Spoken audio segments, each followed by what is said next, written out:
ላስቻለው ታመነ ወደ ኋላ ለአቤል ማሞ አቤል ማሞ የመከላከያው ግብ ጠባቂ አቤል ማሞ ላስቻለው ታመነ ሱራፌል ዳኛቸው የፋሲል ከነማ በረጅሙ አሻምቷል። አዲስ ግዳይ ኳስ የሚደርስ ይመስላል። አዲስ ግዳይ የሲዳማ ቡናው አጥቂ ባለፈው ዓመት ከኮከብ ጎል አስቆጣሪዎች አንዱ ነበር። ጥፋት አቡበክር ናዝር ላይ አቡበክር ላይ ጥፋት ተሰርቷል። አዎ ምናልባት በኢትዮጵያ በኩል እንደ አይቮሪ ኮስት መጠቀም ከተቻለ በተመሳሳይ ቦታና ከተመሳሳይ ርቀት አይቮሪ ኮስቶች ጎል ካስቆጠሩበት ተመሳሳይ ቦታና ተመሳሳይ ርቀት ላይ ይገኛል። በነገራችን ላይ መለሰ ባለፉት ጨዋታዎች የኢትዮጵያ ብሔራዊ ቡድን በቆሙ ኳሶች ሲጠቀም አንመለከተም። በአንጻሩ ደግሞ የቆሙ ኳስ ሲቆጠርበትም ተስተውሏል። ዛሬም የተቆጠረበትን ጎል ስናነሳ በተመሳሳይ የቆመ ኳስ ነው።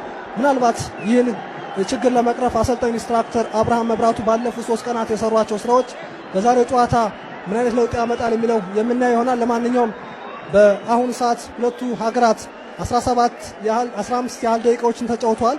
በዚህ ሂደት ውስጥ ደግሞ የአይቮሪ ኮስት ብሔራዊ ቡድን 1-0 እየመራ ጨዋታው ቀጥሏል። የኢትዮጵያ ብሔራዊ ቡድን እንግዲህ በመጀመሪያ 15 ደቂቃዎች ካገኛቸው መልካም አጋጣሚዎች በቅጣት ምት ይህ መልካም አጋጣሚ ነው ማለት እንችላለን። አዎ እዚህ ላይ ደግሞ በፋሲል ከነማ በቅጣት መችነት የምናውቀው ሱራፌል ዳኛቸውና ሽመልስ በቀለ ይገኛሉ። ሱራፌል ዳኛቸው ግን የተሻለ የቅጣት የመምታት ልምዱ በኢትዮጵያ ፕሪሚየር ሊግ የምናስታውሰው ነው። ሽሬ እንደ ስላሴ ላይ ባለፈው ዓመት ጎንደር አጼ ፋሲለደስ ስቴዲየም ላይ ያስቆጠረው ጎልም ተመሳሳይ ከዚህ ቦታ አካባቢ ጎል አስቆጥሮ ነበርና ይህ ቦታ ላይም የመጠቀም እድሉ ሰፊ ነው። ነገር ግን ኦጎቦ በቲፒ ማዘምቤ የምናውቀው ግብ ጠባቂ ልምድ ያለውና የቅጣት ምቶች ላይም ጠንካራ እንደሆነ የምናውቃለን። ሱራፌል መታ! ሱራፌል ዳኛቸው በ17ኛው ደቂቃ ለኢትዮጵያ ብሔራዊ ቡድን ጎል አስቆጠረ።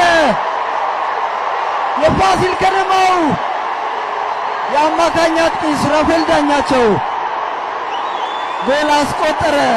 የአይቮሪ ኮስት ብሔራዊ ቡድን የሰሩት አጥር ጋር ተጨርፎ ነው ኳሱ ጎል የሆነው። ኪዳኔ ሱራፌል ዳኛቸው የኢትዮጵያ ብሔራዊ ቡድን በዚህ በባህር ዳር ዓለም አቀፍ ስቴዲየም የአቻነት ጎሉን ለኢትዮጵያ ብሔራዊ ቡድን አስቆጥሯል። በእርግጥም አሰልጣኝ ኢንስትራክተር አብርሃም መብራቱ የመረጡት የቅጣት ምት መች ተገቢ ነው ማለት እንችላለን። ምክንያቱም ተጫዋቹ የመታበት አንግል እጅግ በጣም የሚገርም ነው። አዎ ከጎሉ ከተቆጠረ በኋላ ሱራፌል ዳኛቸው ደስታውን ሲገልጽ ጨዋታ አድርገዋል። በእነዚህ 15 ጨዋታዎች 5 ጊዜ አቻ ወጥተዋል፣ 5 ጊዜ ተሸንፈዋል።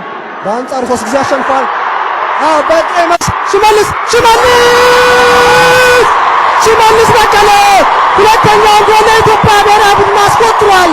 ሽመልስ በቀለ የኢትዮጵያ ብሔራዊ ቡድን ለ2001 ካሜሩን የአፍሪካ ዋንጫ ለማለፍ ሁለተኛ ምድብ ጨዋታውን በባህር ዳር ዓለም አቀፍ ስቴዲየም በሚያደርገው ጨዋታ ላይ ሁለተኛውን ግብ አስቆጥሯል። ሽመልስ በቀለ በ25ኛው ደቂቃ የኢትዮጵያ ብሔራዊ ቡድን ሁለተኛውን ግብ አስቆጥሯል። አሁን ውጤት የኢትዮጵያ ብሔራዊ ቡድን ሆላንድ የኮትዲቫር አቻውን እየመራ ይገኛል። አው የኮትዲቫር የተከላካይ ቡድን በኢንተርናሽናል ተጫዋቾች የተገነባ ነው። ኩሊባሊ ከቲፒ ማዘምቤ፣ ትራውሬ ከዚሁ ከዋይዳድ ካዛብላንካ፣ ዊልፍሬድ ኪያኒ ደግሞ ከግብፁ ፒራሚድ እንዲሁም ደግሞ ከቶተንሃም ሆትስፐር የሚገኘው ሰርጅ ኦሪር ቢኖሩም የኢትዮጵያ ብሔራዊ ቡድን ዋሊያዎቹ ግን 2 ጎሎችን አስቆጥሯል። የኢትዮጵያ ብሔራዊ ቡድን ዛሬ እያደረገ ያለው እንቅስቃሴ ከድጋም መልስ ወይም ከማዳጋስካር መልስ ልምምድ ሳይሰራ የተጫወተ አይመስልም።